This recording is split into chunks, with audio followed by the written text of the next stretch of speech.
Let us try to understand the difference between program monitor and source monitor in Adobe Premiere Pro. So first of all, I'll explain the program monitor because that is very simple to understand.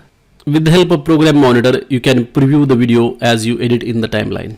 So for example, in this timeline, we have got this clip, and if you play this, it is being played back here, and this area is called as program monitor.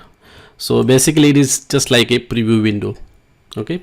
Now let us try to understand the benefit of source monitor and how it differs from the program monitor. So to open the source monitor for any clip, just double click on this clip in the timeline, and then it will show the source monitor with that clip.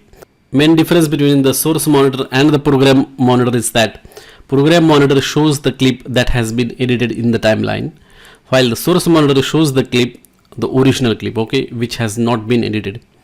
Other benefit of using the source monitor is that instead of dragging the entire clip on the timeline, you can drag just a portion of that particular clip, which saves the memory and time as well. Say if you have 30-minute clip, but if you are interested in just the 5-minute of that clip, you can simply drag that 5-minute portion onto the timeline.